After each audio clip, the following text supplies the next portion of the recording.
Mugabe akusakira ag'ebyobufuzi. Muga sayansi ne tekinologiya nange Joan Tambabazi agafa ku muntu wa bulijjo nange Madeleine Lapke.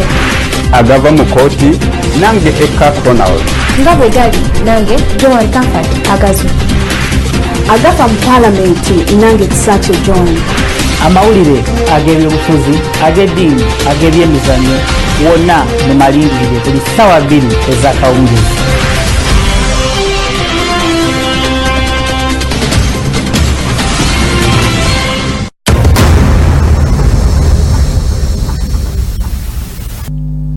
Weewaawo wetuddayo ko mu mawulire gaffe agabadde ag'olunaku olwaleero President Yoweri Kaguta Museveni ayogeddeko eri eggwanga ng'akalombolombo ke aka buli mwaka katuukiriza.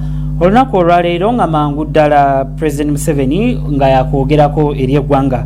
Ababaka ab'enjawulo batuwadde endowooza zaabwe ku nsonga President Museveni zasinze okuteekako essira mu kwogera kwe. Ebisingawo ku ggulire lino amusasi waffe kabituwe.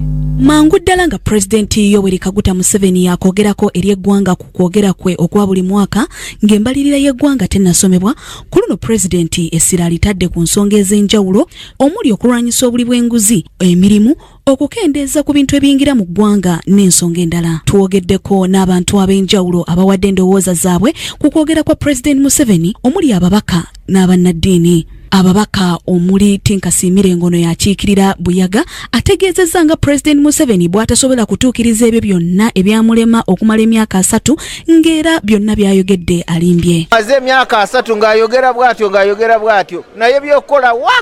Ate omubaka omukyalo wa Kasese Winikiza ategeezezza nga bw'atalina kipya kyawulidde kuva eri omukulembeze ng'era byayogedde byonna mpewo. Alage Abannayuganda lwaki abantu abagezaako kumwesimbako abagala kulaga nti tuli mu demokrasi tayagala babeerewo ne bannaffe babadde balowooza nti agenda kikoonako mu State of the Nation address. Omubaka w'e Nakaseke ey'omu Maserengeta Lutamaguzi Semakula akinogaanyizza nga bwe watali munnabyabufuzi ayinza kunnula ggwanga ng'era President Museveni byayogedde byakuguumaaza bannayuganda. Bigambo bye byatera okwogera tusobola kufuga ggwanga myaka 30 bannansi n'obaavuwaza kujjako okwongera okwesabira eggwanga kuba Katonda kati yekka gwe tusigalidde okututaasa naye teri munnabyabufuzi asobola tutaasa. Okwawukanako na bano Dr. Joseph Serwadda nga y'omu ku bagenyi abazze ategeezezza nga ku luno bw'alina essuubi mu President Yoweri Museveni okutuukiriza ebyo byonna by'asuubizza okusingira ddala okulwanyisa enguzi. Tuli ebintu bingi bye tutaasuubidde nti ajja nabyogerako.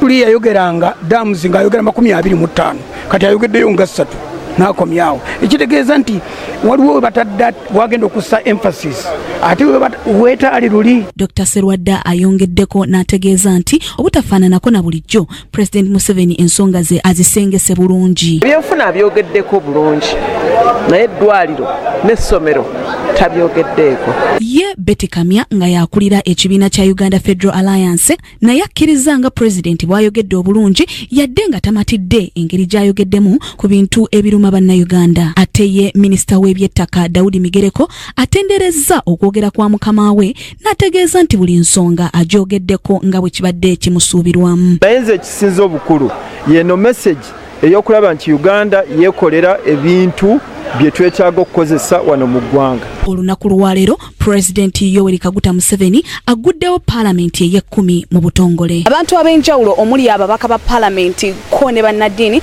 bawadde endowooza zaabwe ku nsonga ez'enjawulo omukulembeze w'eggwanga zaayogeddeko olunaku olwaleero.